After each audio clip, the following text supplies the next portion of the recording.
उनका तो ऑरा था, मतलब वहाँ पे उन्होंने हमें बताया कि कैसे आज जो हमारे युवा हैं वो कैसे भारत को 2047 तक एक विकसित राष्ट्र बना सकते हैं, और कैसे अलग अलग फील्ड्स में, जैसे कि हमारे यहाँ पे 10 थीम्स थी, तो अलग अलग फील्ड्स को कोलैबोरेट करके और हम एक विकसित राष्ट्र के लिए अपना योगदान दे सकते हैं। सर मेरा था युवाओं का सशक्तिकरण एक विकसित भारत के लिए 2047 में। सर मेरा पीएम के सामने प्रस्तुत नहीं था, मेरी प्रेजेंटेशन जो थी वो प्रस्तुत होनी थी पीएम के सामने आज में। सर प्रेजेंटेशन बहुत अच्छा रहा और पीएम की उनके ओर से ये संदेश रहा कि हम कैसे अपने विरासत को बचा सकते हैं और साथ ही विकास भी कर सकते हैं।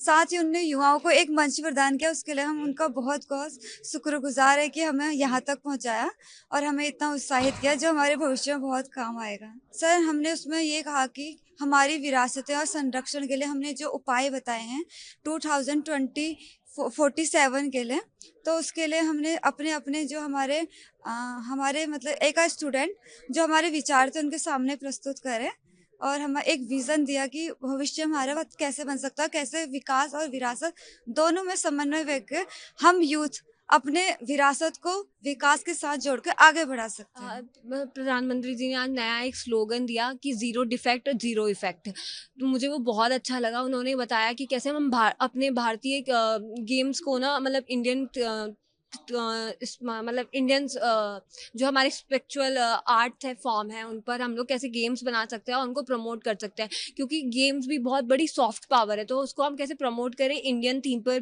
बेस गेम बनाकर और युवाओं को उससे जोड़ें। तो मुझे एक चीज़ उनकी ये बहुत अच्छी लगी। और सर ने ग्रीन एनर्जी पर, एआई पे बहुत अच्छी अच्छी बातें रखी, वो भी काफ़ी मुझे अच्छा लगा। और उन्होंने युवाओं को कहा कि आप यहाँ बहुत कुछ सीखने भी आए हैं और यहाँ जानने भी आए हैं, और यहाँ से सीखिए, जाइए और उस क्षेत्र में अपना काम भी कीजिए।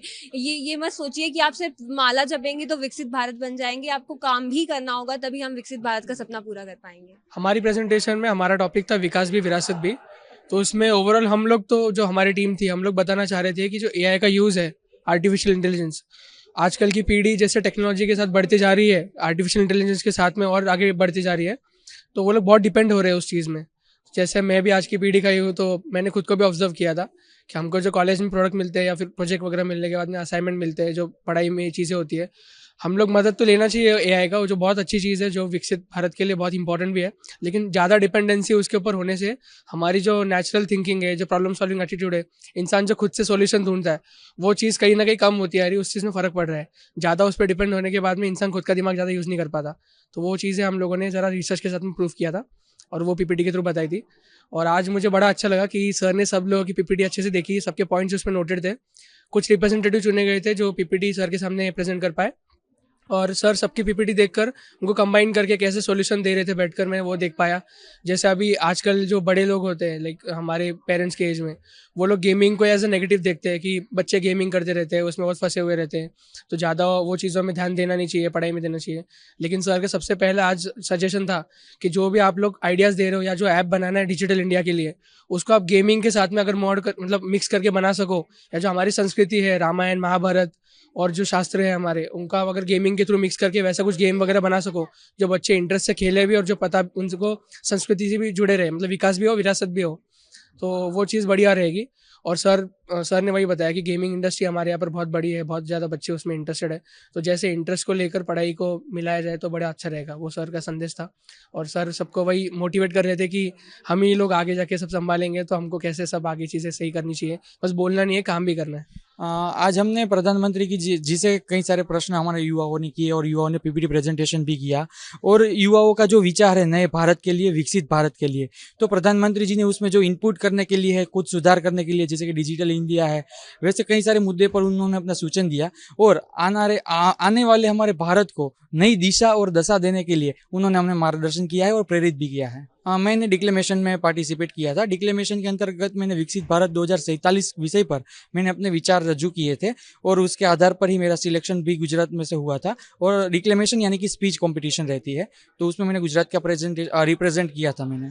हमने विकास भी और विरासत भी के अंडर, उस ट्रैक के अंडर पार्टिसिपेट किया था, और उसमें हमने बताया कि हम अपने जो हमारी विरासत है, जो हमारा हेरिटेज है, जो हमारा कल्चर है, उसके साथ साथ जो हमारी इकोनॉमी है उसको कैसा एक इकोनॉमिक इंजन की तरह यूज कर सकेंगे या फिर कम्युनिटी बिल्डिंग के लिए यूज कर सकेंगे, और हमारा जो एक सॉफ्ट पावर है वो दुनिया के सामने हम कैसे दिखा सकेंगे, इस पे हमने आज फोकस किया। पीएम की तरफ से कहा गया कि ये बहुत ही एक अच्छा आइडिया है कि हम किस किस यानी हमारा एक भारत का इतना डाइवर्स लैंडस्केप है, उसको हम कितने अलग अलग तरीके से यूज कर सकते हैं।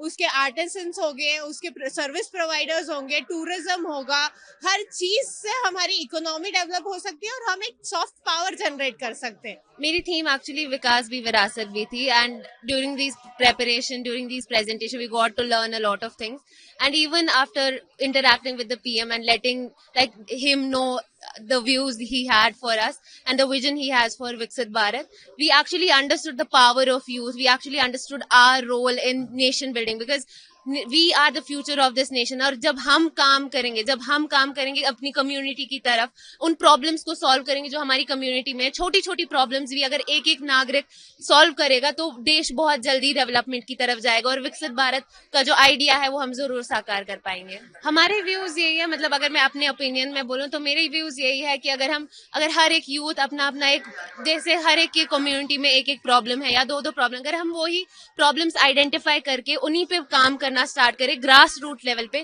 तो अगर धीरे धीरे हम देखें तो ये पूरी मूवमेंट बन सकती है, एक नेशन वाइड मूवमेंट। और उस वजह से विकसित भारत जो है 2047 तक, हम उससे क्या पता, उससे पहले ही हम जरूर साकार कर पाएंगे।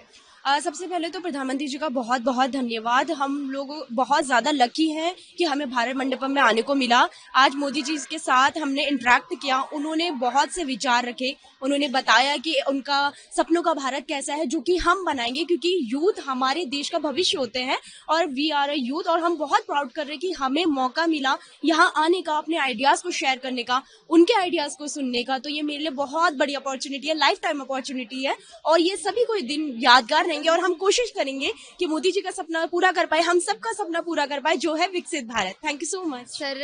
आज हमें ये बहुत बड़ी अपॉर्चुनिटी मिली कि हम सर को देख पाए, सर को सुन पाए और कुछ सीख पाए। सर ने बोला कि अपना एक लक्ष्य रखें और उस लक्ष्य को पूरा करने के लिए अपनी जी जान लगा दीजिए। और मैं तहे दिल से माननीय प्रधानमंत्री जी का धन्यवाद करना चाहूंगी कि उन्होंने ग्रामीण क्षेत्र हो या शहरी क्षेत्र, सभी युवाओं को एक मौका दिया, एक मंच प्रदान किया। बहुत बहुत धन्यवाद मैं सरकार को भी कहना चाहूंगी।